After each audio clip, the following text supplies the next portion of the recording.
Aujourd'hui, Geshe-la va parler des 4 nobles vérités du Bouddha. Vous m'entendez? Ça va? Hein? Même au fond? Essayez. Si vous pouvez, parce qu'en fait j'ai pas beaucoup de voix, donc si vous pouvez éventuellement vous rapprocher un petit peu pour que les personnes ne soient pas trop éloignées.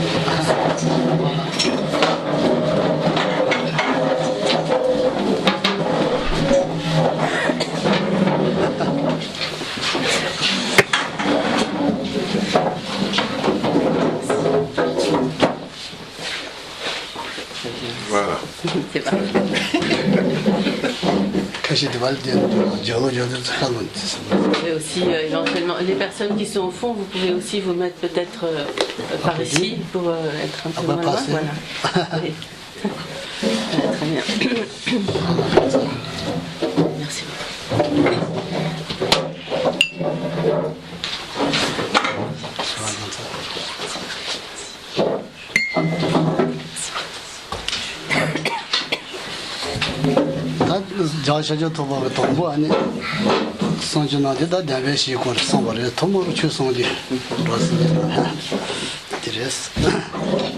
Lorsque le Bouddha Shakyamuni a commencé à enseigner, son tout premier enseignement a été celui des 4 nobles vérités.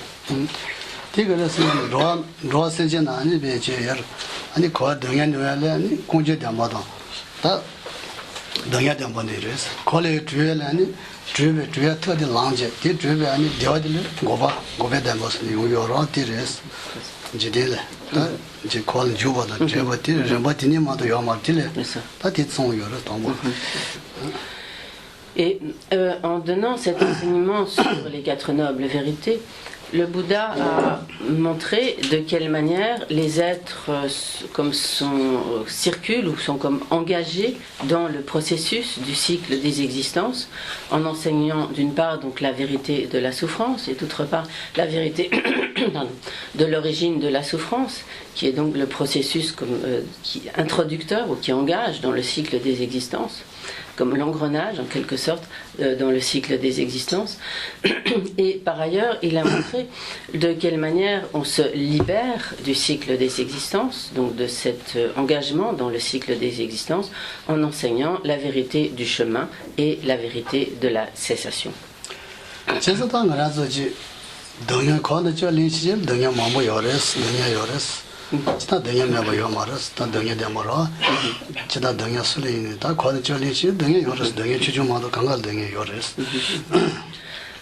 À partir du moment où l'on est dans ce processus du cycle des existences, où l'on prend naissance dans le cycle des existences, on est inéluctablement soumis à la souffrance, aux souffrances du cycle des existences. Quelle que soit notre condition d'existence dans ce samsara, dans ce cycle des existences, la seule différence, c'est l'ampleur des souffrances plus ou moins grandes que l'on va endurer, mais en dehors de cela, tant que l'on prend naissance dans le cycle des existences, on fait nécessairement l'expérience de la souffrance.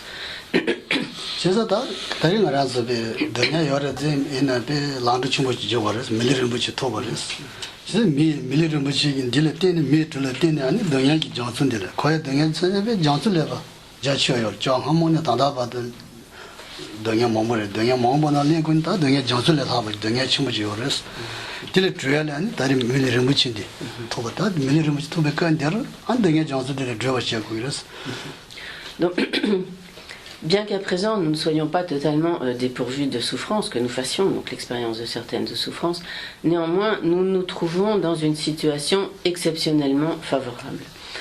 En effet, tout au long de nos existences passées, nous avons fait l'expérience d'innombrables souffrances, de plonger dans l'océan de souffrance du cycle des existences.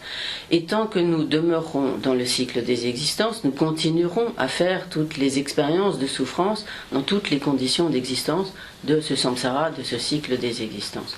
Or, à présent, nous avons obtenu une précieuse existence humaine, et grâce à ce support d'une précieuse existence humaine, nous avons toutes les conditions nécessaires, toutes les capacités nécessaires nécessaires pour pouvoir nous libérer définitivement de cet océan de souffrance qu'est le cycle des existences.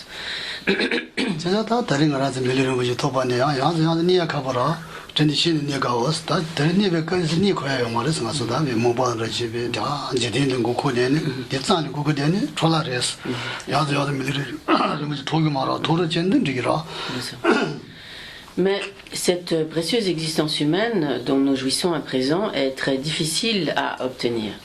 Il ne faudrait pas croire que nous allons pouvoir l'obtenir à l'avenir tout à loisir, mais car elle est effectivement très rare. Donc à présent que nous sommes en possession de ce précieux support d'une existence humaine, il est important que nous ne restions pas là à dormir sans rien faire, ce qui serait vraiment l'attitude d'un grand ignorant, une attitude quelque peu stupide, et ce serait vraiment dommage de ne pas tirer profit de cette précieuse existence humaine dont nous jouissons à présent.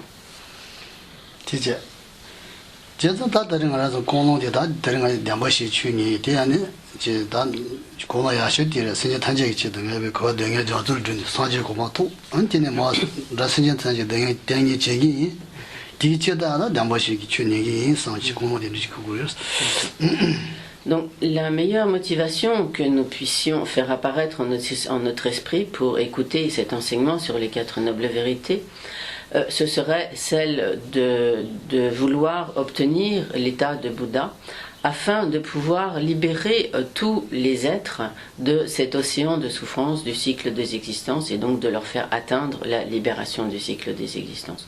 Pour pouvoir agir de cette manière, il est indispensable d'atteindre l'état de Bouddha, la perfection de l'état de Bouddha. Donc il serait bon que nous développions cette motivation d'atteindre cet état de Bouddha pour le bien de tous les êtres.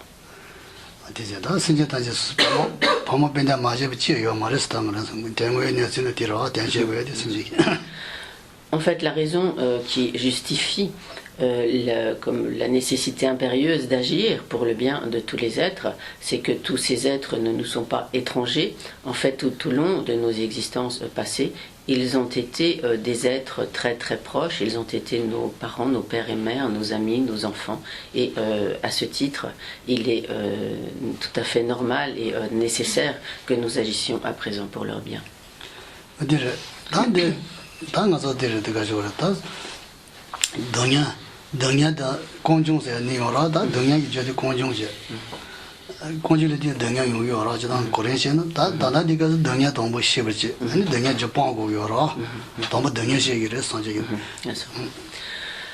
Lorsque le Bouddha a enseigné les 4 nobles vérités, il a commencé par enseigner la noble vérité de la souffrance, la vérité de la souffrance. En fait, la vérité de la souffrance est le résultat, et ce résultat a pour cause l'origine de la souffrance. Mais pour une raison bien précise, le Bouddha a commencé par enseigner le résultat pour exposer ensuite la cause.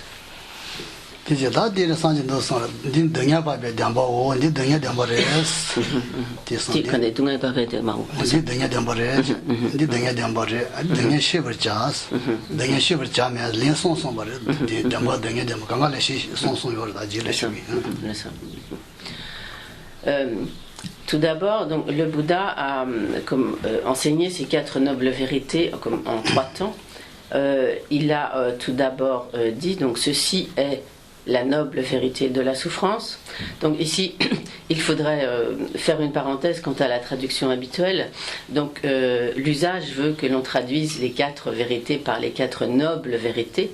En fait, pour être tout à fait exact, ce sont les 4 vérités perçues comme des vérités par les êtres qu'on appelle nobles ou les êtres supérieurs, c'est-à-dire par les Aryas, ceux qui ont atteint un certain niveau de réalisation sur la voie.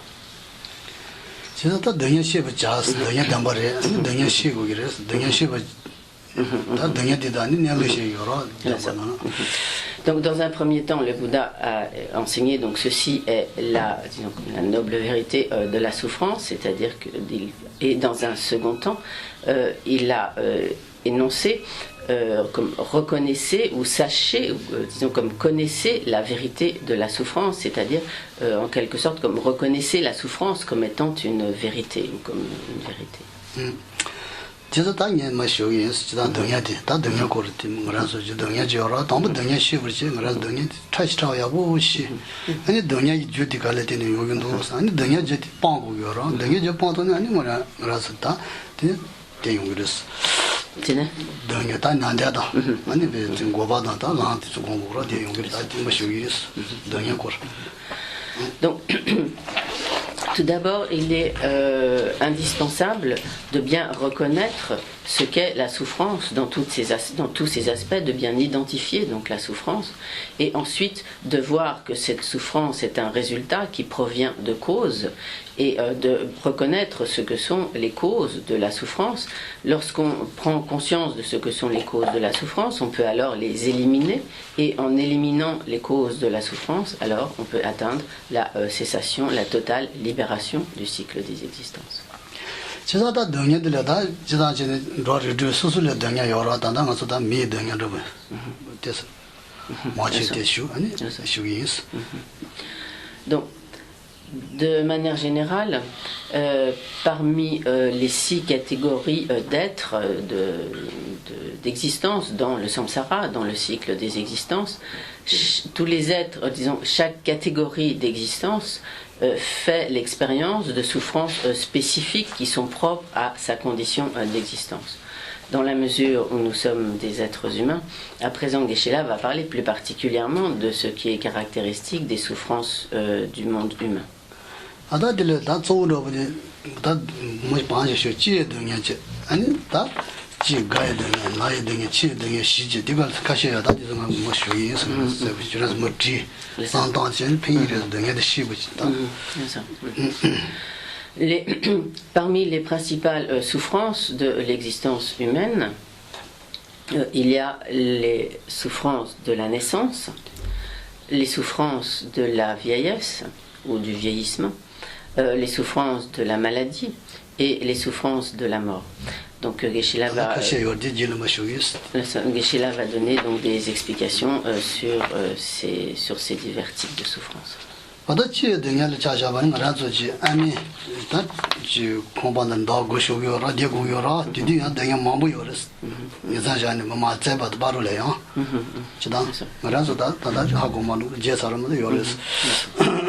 Donc pour commencer, durant les 9 mois que nous passons dans le ventre de notre mère, nous endurons de très très nombreuses souffrances. Bon, il se trouve que nous ne nous souvenons plus de ces souffrances endurées durant notre gestation. Néanmoins, jusqu'au moment où nous venons au monde, dans le ventre de notre mère, nous endurons de très nombreuses souffrances.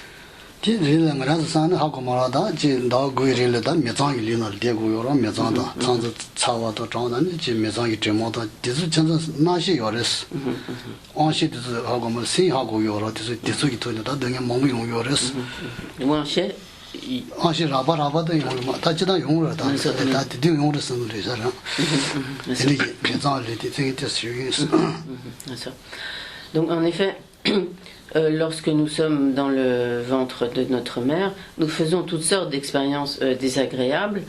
Nous sommes donc... car il faut bien comprendre que durant toute la période de gestation, l'être humain est doté d'une conscience, donc le fœtus, l'embryon. Dans l'ordre, l'embryon, le fœtus sont dotés d'une conscience et font par conséquent toutes sortes d'expériences. L'expérience d'être dans un lieu malodorant, de souffrir du froid, de la chaleur, conditionnée donc aux diverses expériences, mouvements de la mer, etc. Et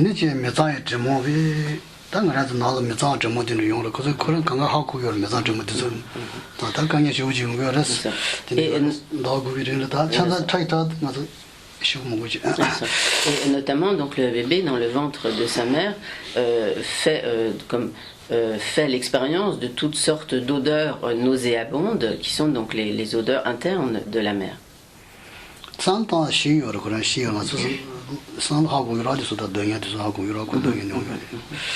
Donc il y a de très nombreux détails qui sont exposés dans les textes sur toutes ces souffrances donc du fœtus. Donc nous ne pouvons pas rentrer dans tous ces détails, mais si nous y réfléchissons, nous pouvons imaginer ce qu'elles peuvent être. 아니 되네 다우상도 아니 지려나 뭐하게 아니 뭐 쇼로는 뭐 용거로 그런 메상률이 아니 다 전년도 쇼카는 보크라야 버장인데요 쇼 아니 뭔거 쇼로도 용거로 되지 나도 해야 돼요 아니 뭔거 쇼로는 용거로 그래서 나그 상도 아니 그런 저 메상도 되는 쇼로 텐데 용거를 맞지 장관 텐데로 용거를 Et donc, lorsque arrive le terme de la gestation, le fœtus, en quelque sorte, donc, ne supporte plus d'être enfermé dans le ventre de sa mère et il a envie donc d'en sortir. Et à ce moment-là, donc, il change de position et sa tête se tourne vers la sortie.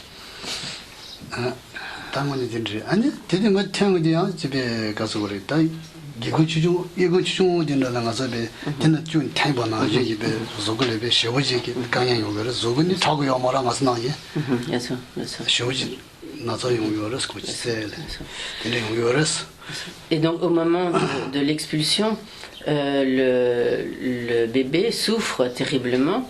Son corps n'est pas très solide comme le nôtre. Et en fait, les souffrances qu'il éprouve alors sont semblables à celles que nous pourrions endurer si on devait tirer notre corps tout entier par un tout petit trou. Et en fait, c'est ce qu'endure le bébé au moment de l'expulsion.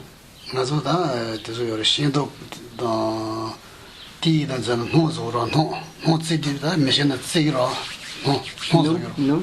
Je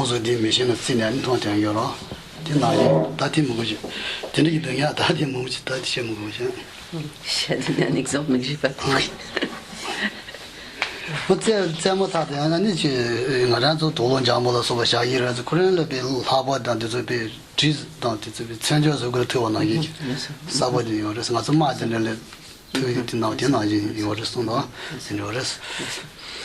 Et donc, dès que le bébé est venu au monde, l'entourage, la mère, en prend grand soin, on le pose sur un tissu délicatement et doux. Mais en fait, quels que soient les efforts qu'on fournisse pour le confort du bébé, à ce moment-là, pour le bébé, tout contact est extrêmement douloureux. C'est comme si on lui enfonçait des armes, comme des couteaux, comme si on le blessait, en fait, et donc sa souffrance est alors très intense.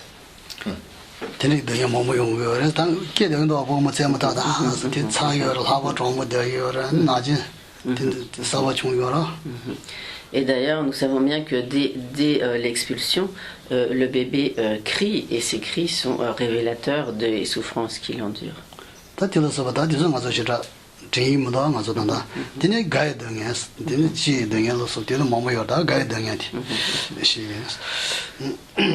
Nous avons fait, même si nous ne nous en souvenons plus à présent, nous avons fait l'expérience de toutes ces terribles souffrances de la naissance. Et en fait, après les expériences de la naissance, viendront donc les expériences du vieillissement, puis vraiment de la vieillesse.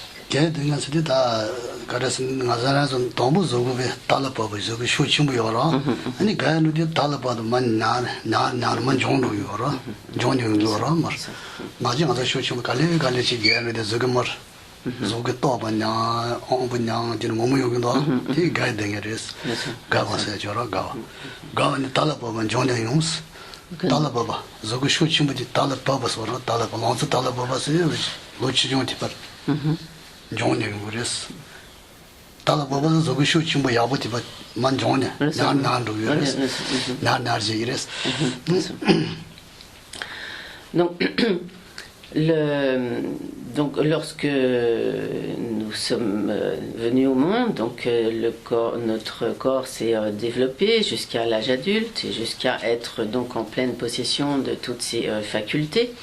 Et puis arrive un moment où tout ce qui s'est ainsi développé commence à se dégrader et finalement donc tout le corps et toutes nos facultés sensorielles, l'ouïe, la vue, etc. Et donc vont progressivement se dégrader, aller vers la décrépitude. 아니 지 수수수고에 라야라서 봐. 한번 로치와도 맨다 갈려가. 뭐대야 뭐사바 너버지. 아니 엄부디서 한번나 이메 통보다 미시광 거야 되는 거서 미시광 해야 되는 거. 엄부만 나다. 강아 달아봐 나는 공도 와서 진짜 강양 용거 그래서 가이드였어. Donc, par exemple, lorsque nous sommes jeunes, nous sommes capables de nous lever, de nous asseoir prestement, avec une grande agilité.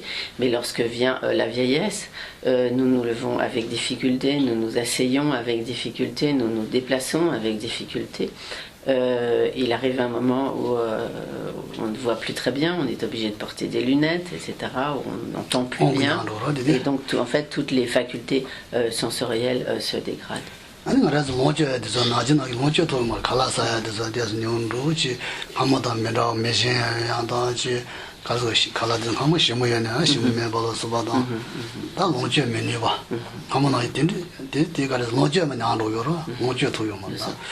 Et même de manière générale, nos capacités de jouissance des diverses choses plaisantes régressent également. Par exemple, ne serait-ce que le plaisir de la nourriture va donc régresser. Quand vient un âge avancé, nous ne pouvons plus jouir de la saveur de divers plats, etc. de la même manière qu'auparavant. Parfois, nous sommes obligés de suivre un régime et nous ne pouvons plus manger dans la même quantité. Et le goût lui-même donc se dégrade, les facultés donc gustatives elles-mêmes se dégradent et de manière générale nous n'avons plus les mêmes jouissances sensorielles que lorsque nous étions jeunes.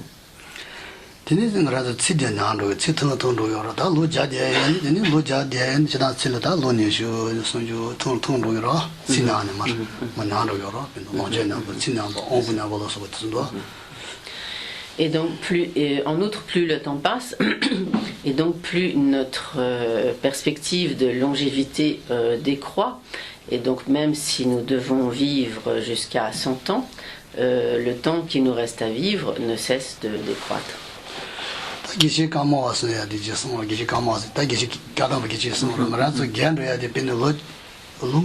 주주디 달루스 만로지 슈줄리라 티바를 갈래 겐로므로 호도 갸바인 뭐 제야디를 말했어. 호도 갈다 엄부문다 강가 차와이는 아니 미세디리라. 레지 나와이가. Donc un geshe, donc un grand maître, un grand pratiquant de la tradition Kadampa, Geshe Kamawa, disait que si donc lorsque nous avons 16 ans, par exemple, nous sommes jeunes, en pleine possession de toutes nos facultés, dans toute la force de la jeunesse. Mais si, à l'âge de 16 ans, le soir, nous nous endormions et que le lendemain matin, nous nous réveillions vieux, alors avec toutes les dégénérescences, les décrépitudes, les défaillances du grand âge, alors cela serait vraiment insupportable. Il y aurait de quoi devenir fou. Donc, mais dans la mesure où cela se passe très progressivement, en fait, nous nous y habituons, donc plus ou moins, et nous n'avons pas vraiment conscience d'un tel changement de manière instantanée.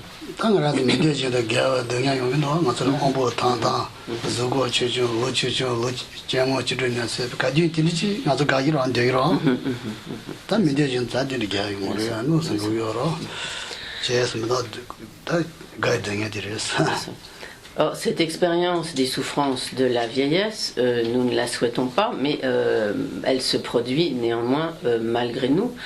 Si nous le pouvions, nous aimerions volontiers garder toute la vigueur et toutes les facultés de la jeunesse, de nos 16 ans ou de nos 20 ans, mais cela n'est pas possible et donc contre notre gré, nous devons faire l'expérience de toutes ces pénibles souffrances de la vieillesse. Toujours 16 ans, c'est très bien, non? Oui. C'est difficile. C'est difficile. Mais quand on a tout le monde, quand on a 16 ans, c'est difficile. T'as dit, il y a un maris, quand on a dit, il y a un maris, quand on a dit, il y a un maris, Donc certes, nous aimerions bien garder notre vigueur et toutes les facultés de nos 16 ans, mais cela est impossible car à partir du moment où l'on a pris naissance dans le cycle des existences sous l'emprise du karma et des facteurs perturbateurs de l'esprit, on ne peut pas éviter ces souffrances de la vieillesse.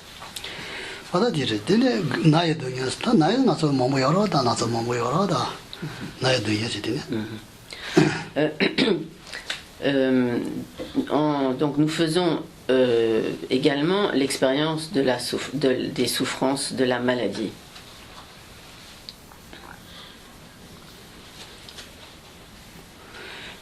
다 나서 영화기 진거라서 다 저거지 강연 몸을 책임도 다 chanarine 맞아 시험 거지 하고 그러 나서 진짜 만라다 다지 탄도 아니 배 참만나야로 소바다 군나야로 소바다 아니지 나서 몸도 치고 나서 롱이 나서다 아니 데 르기 나서라 진하게 아니 생이 나서 다 나서 빠져가 보지 도와서 지나 누도 신디레스 Donc il n'est pas nécessaire de donner de très nombreux détails sur ce que sont les souffrances de la maladie. Globalement, nous savons ce qu'elles sont, ou nous pouvons tout à fait concevoir ce que sont ces souffrances de la maladie.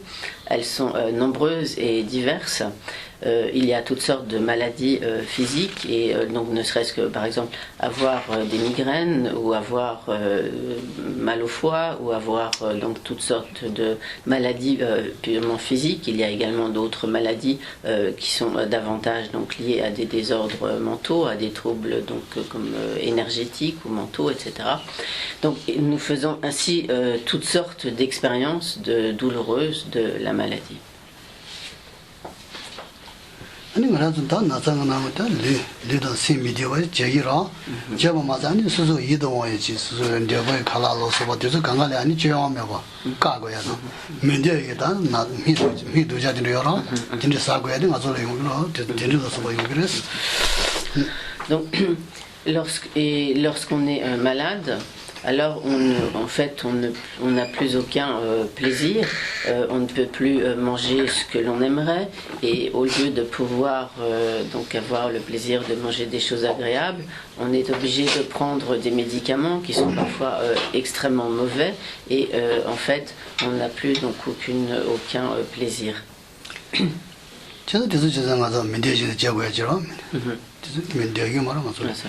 Et donc tout ce que nous endurons lorsque nous sommes malades, donc, et le fait de devoir prendre des traitements pénibles ou des médicaments mauvais, etc., nous ne désirons rien de tout cela, néanmoins nous ne pouvons pas l'éviter.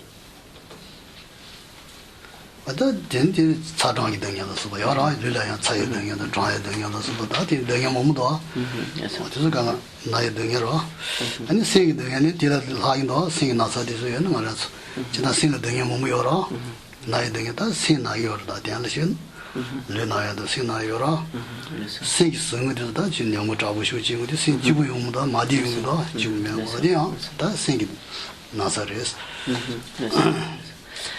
Et donc lorsque nous sommes malades également, parfois nous souffrons de grandes fièvres, d'avoir très très chaud, ou au contraire nous souffrons parfois d'avoir très froid. Et ainsi donc nous avons toutes sortes de souffrances physiques, mais également lorsque l'on a des maladies, enfin comme des troubles ou des souffrances morales ou donc mentales, ces souffrances sont encore plus pénibles. Par exemple, nous souffrons parfois d'avoir un très grand chagrin, d'avoir un très grand désespoir, etc. Et ces souffrances sont également des souffrances extrêmement pénibles.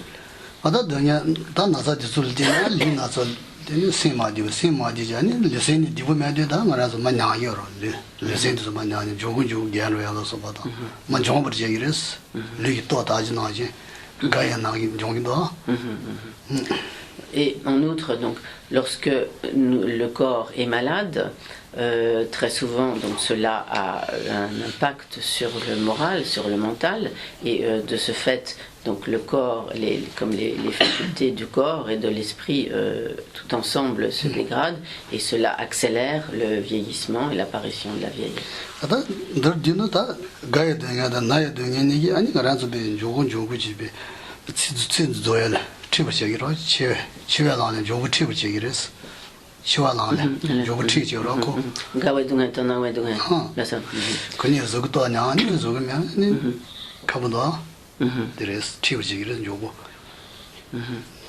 Et en fait, ces souffrances de la maladie et de la vieillesse nous conduisent nous conduisent donc vers les souffrances de la mort.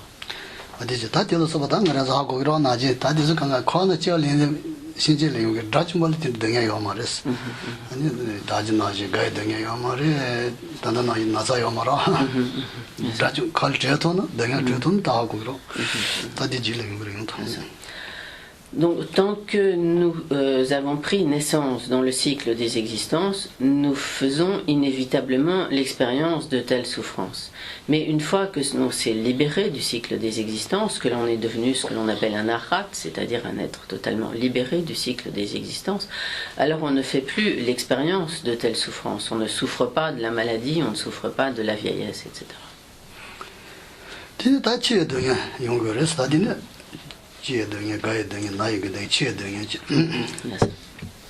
Et finalement, nous faisons l'expérience des souffrances de la mort. Donc à présent, Geshe-la va donner quelques explications concernant ces souffrances de la mort.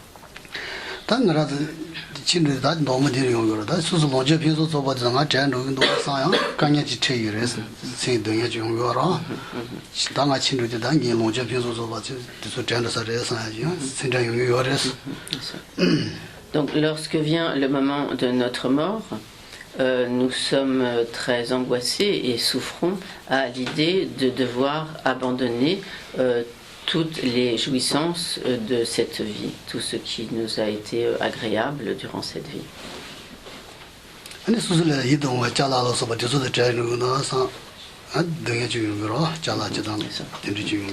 Donc, nous souffrons alors de devoir abandonner toutes les possessions, tous les biens matériels dont nous avons pu jouir durant cette vie.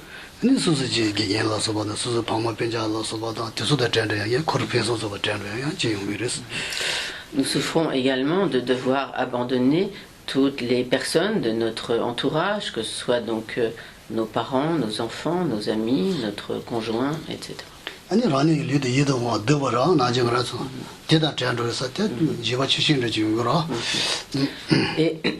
la plus grande frayeur que nous éprouvons au moment de la mort, c'est celle de devoir abandonner ce corps qui nous a été si précieux durant toute cette vie.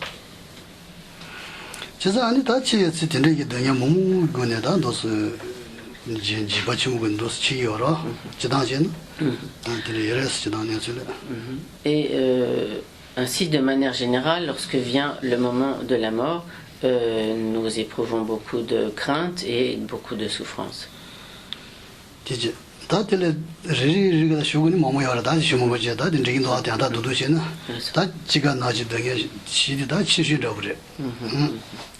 Donc si l'on devait détailler les souffrances de la mort, alors il y aurait vraiment beaucoup de choses à dire, mais de même que pour les autres souffrances qui ont été comme brièvement énoncées.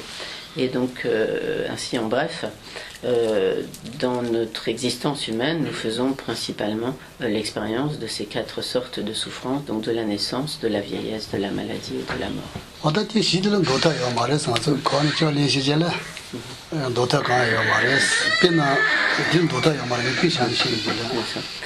Donc, à partir du moment où l'on a pris naissance dans le cycle des existences, il n'y a aucun moyen d'éviter ces souffrances, de se soustraire à ces souffrances.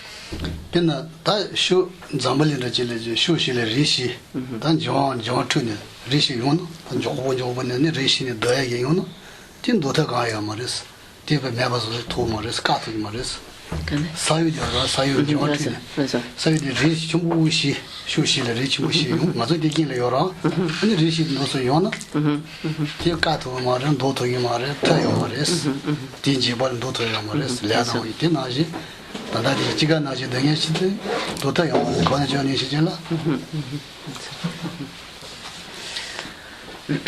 C'est un peu comme si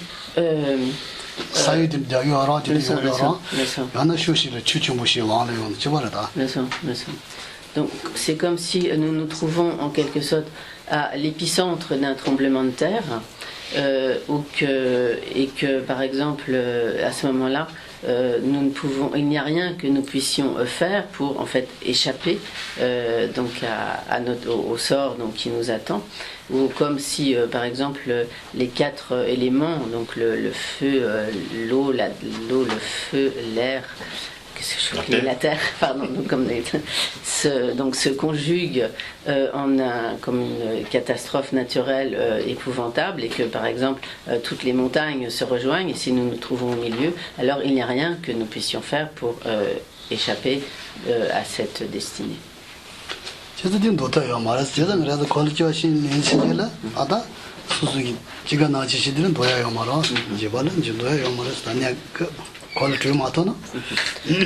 Donc, de la même manière, tant que nous demeurons dans le cycle des existences, et donc tant que nous ne nous serons pas libérés du cycle des existences, nous ne pourrons pas éviter d'être confrontés à ces quatre sortes de souffrances.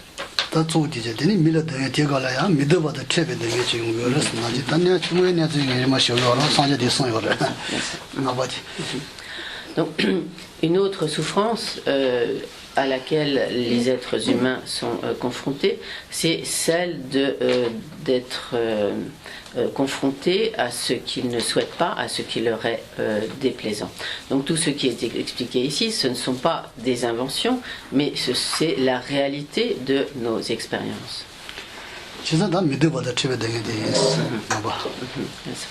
Donc ainsi, donc cette cinquième forme de souffrance des êtres humains, c'est celle d'être confrontés à ce qui leur est déplaisant.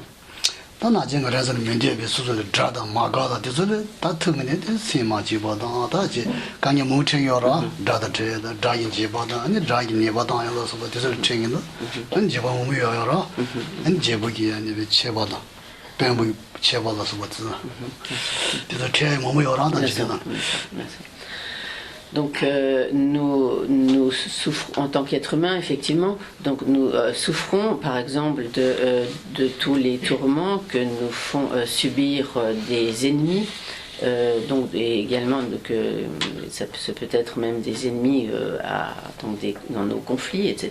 Donc nous souffrons de tous ces tourments, et de manière générale nous souffrons de ce qui nous est imposé par les plus puissants que nous, donc dans des régimes où il y a des rois ou autres, des chefs puissants, où l'on ne peut pas se soustraire à l'autorité donc de ces chefs puissants, où l'on souffre également donc de la peur des puissants, et également donc de manière générale on souffre d'être confronté donc à tout ce qui nous est imposé et qui nous est désagréable.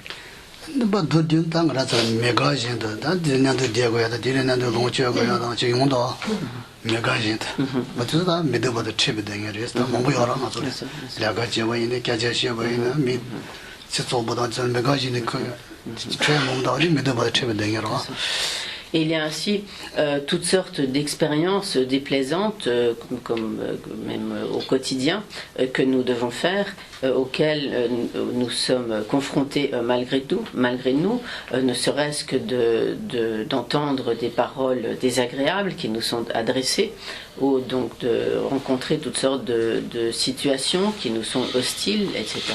Et donc nombreuses sont les situations où nous faisons l'expérience de ce qui nous est désagréable.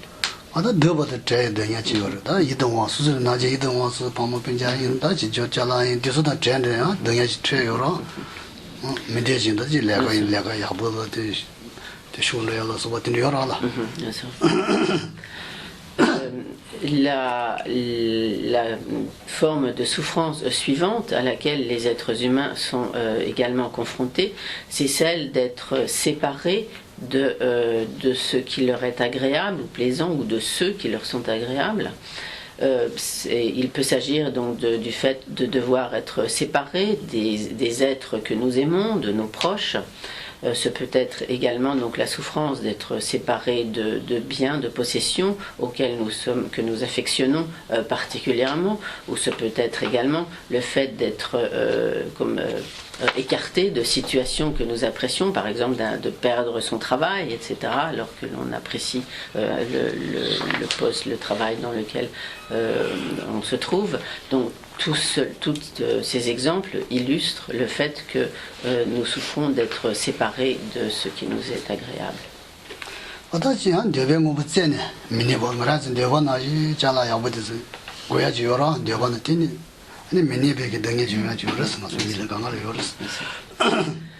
Une autre souffrance propre à l'existence humaine, c'est celle de ne pas obtenir ce que l'on désire.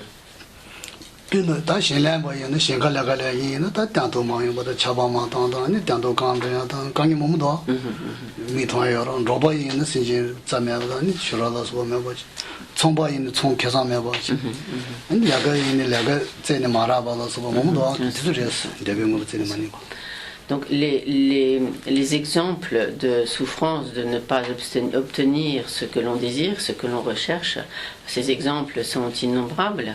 Ce peut être par exemple dans le cas où l'on est agriculteur, le fait de ne pas avoir une bonne récolte, de ne pas avoir de pluie au bon moment, le fait qu'il n'y ait pas assez de chaleur, ou au contraire trop de chaleur, la sécheresse, etc. Et finalement donc de ne pas obtenir une bonne récolte. Ce peut être le fait de, si l'on fait du commerce par exemple, de ne pas arriver à vendre ses produits, de ne pas avoir les bénéfices que l'on espérerait, ou ce peut être également si l'on désire obtenir un travail, ne pas arriver à trouver le travail que l'on recherche, etc. Ainsi, donc, ces exemples de souffrance, de ne pas obtenir ce à quoi l'on aspire, ce qu'on désire, sont innombrables.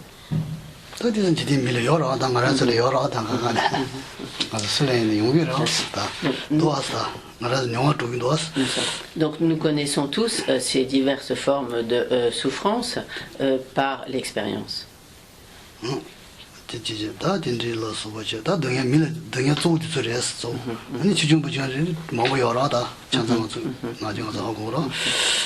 Donc les souffrances qui ont été énoncées ici sont comme les principales souffrances des êtres humains, mais même à côté de cela, il y a de nombreuses autres plus petites souffrances en grande quantité.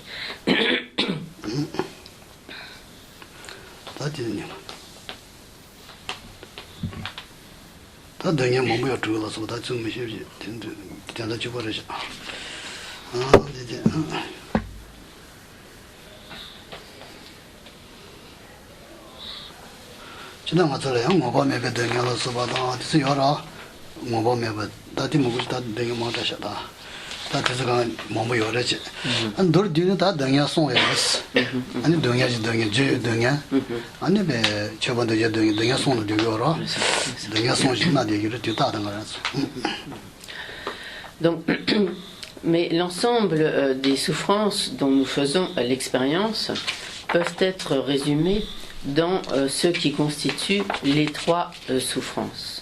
Donc ces trois souffrances sont littéralement ce que l'on appelle la souffrance de la souffrance, la deuxième qui est la souffrance du changement, et la troisième qui est en fait la nature de souffrance inhérente au cycle des existences, inhérente à notre condition, notre situation dans le cycle des existences.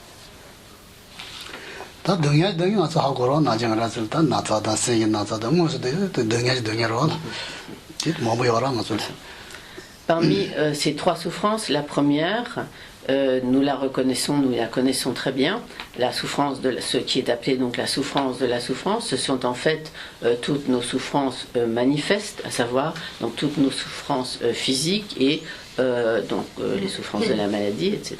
Et toutes nos souffrances morales et mentales, le chagrin, la tristesse, l'inquiétude, etc.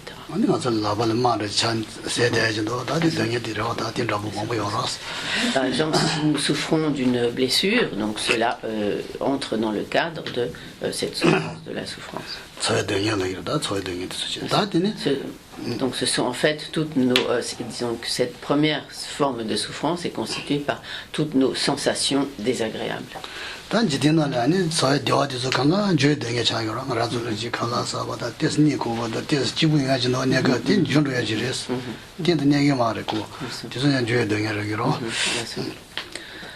La deuxième forme de souffrance, celle qui est la souffrance du changement, est en fait constituée par toutes nos sensations agréables.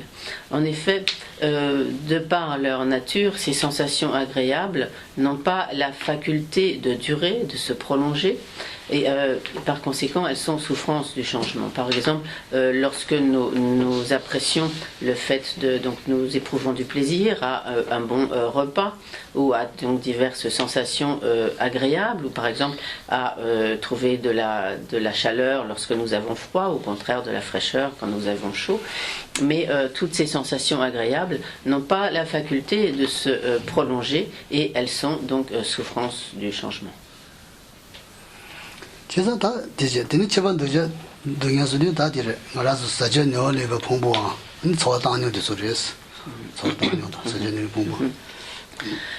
Quant à la troisième sorte de souffrance, la souffrance comme inhérente au cycle des existences, elle est constituée par nos agrégats psychophysiques comme contaminés, impurs, ou comme par notre corps et notre esprit contaminés, et par toutes nos sensations neutres.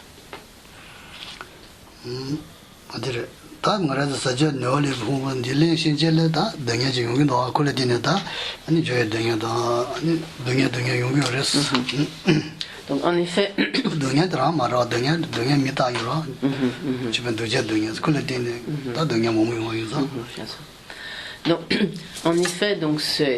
nos agrégats impurs, conditionnés ou comme contaminés,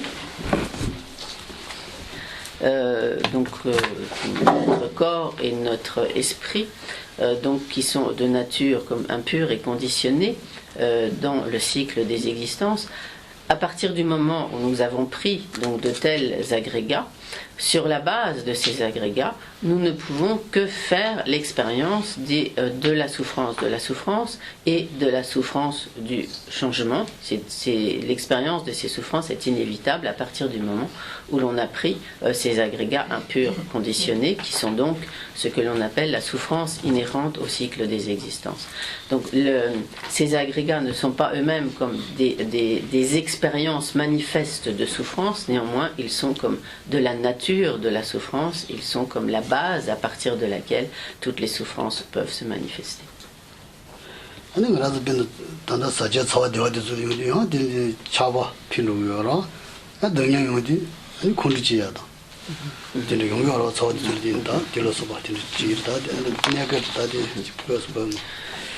Et par exemple, à partir de ces agrégats impurs conditionnés, se manifestent les divers facteurs négatifs de l'esprit, les facteurs perturbateurs de l'esprit, tels que l'attachement, l'avidité, l'attachement, la colère, la haine, etc. et tous les facteurs perturbateurs.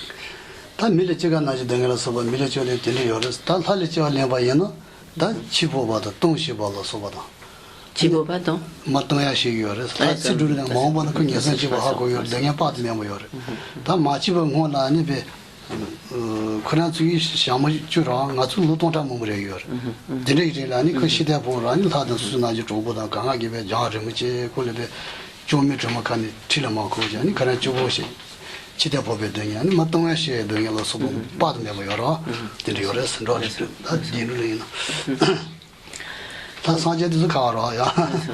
Donc ceci concernait donc les souffrances en général, donc comme quelque sorte le résumé des principales souffrances. Mais parmi les 6 catégories d'existence, d'êtres animés, il y a également ce que l'on appelle comme les dieux, les êtres célestes, les devas. Donc ces êtres font également l'expérience d'un certain nombre de souffrances, bien qu'ils aient beaucoup moins de souffrances manifestes que les êtres humains.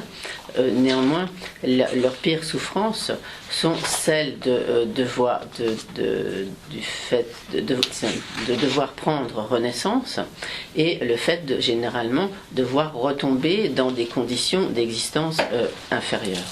Et en outre, lorsqu'approche le moment de leur mort, tous ces êtres ont des signes, connaissent des signes précurseurs de l'approche de leur mort, et cela est alors une très grande souffrance. Et comme leur vie est extrêmement longue, ces signes précurseurs, proportionnellement, apparaissent comme longtemps par rapport à nos années humaines, apparaissent longtemps avant le moment de leur mort. Et à ce moment-là, tout ce qui faisait en quelque sorte leur magnificence, leur entourage, etc., tout cela se dégrade. Leur corps, qui naturellement sentait bon, se met à sentir mauvais, et tout ce qui se plaisaient en leur compagnie se détournent d'eux, s'éloignent d'eux, etc. Et ainsi, à l'approche de leur mort, ils font l'expérience de très grandes souffrances.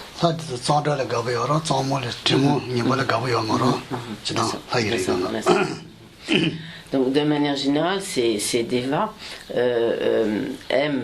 sont attirés par toutes les odeurs agréables, et dans la mesure où, à l'approche de la mort, les êtres se mettent à émettre de mauvaises odeurs, alors tous leurs compagnons se détournent d'eux.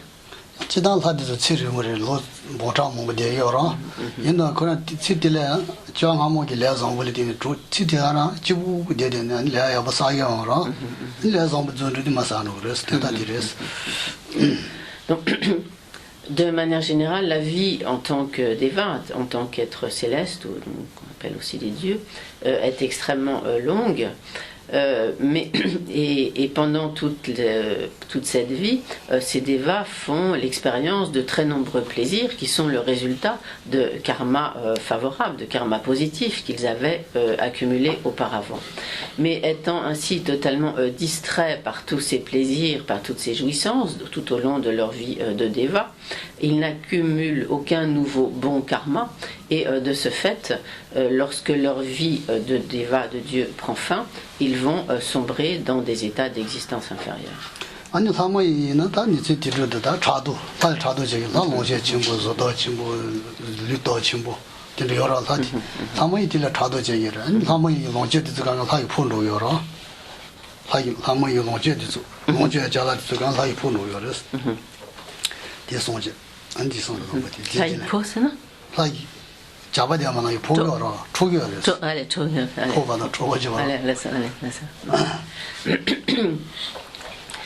Et pour ce qui est des souffrances des asuras, qu'on appelle aussi comme les demi-dieux ou des sortes de titans, leur principale souffrance consiste à être jaloux des devas, car ils n'ont pas comme la même magnificence, les mêmes jouissances que les devas qui ont un corps magnifique, des possessions extraordinaires, toutes sortes de jouissances, donc les asuras ainsi sont profondément torturés par la jalousie à l'égard des devas et essayent de s'emparer de leurs biens.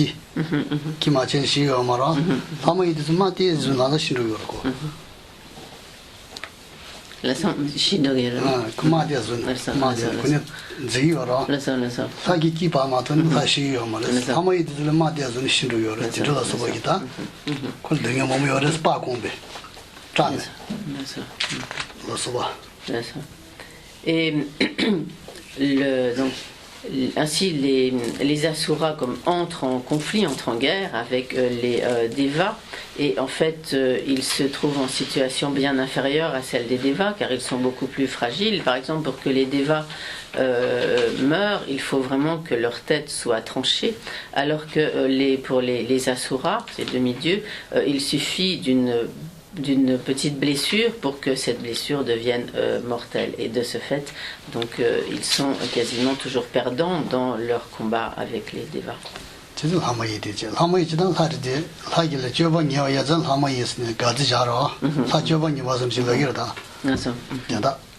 Donc, littéralement, ce qu'on appelle donc les asuras, c'est littéralement comme des noms Devas. On les appelle ainsi parce qu'en fait, ils se comportent de manière plus négative que les Devas. C'est pourquoi on les appelle comme des non-Devas ou des asuras.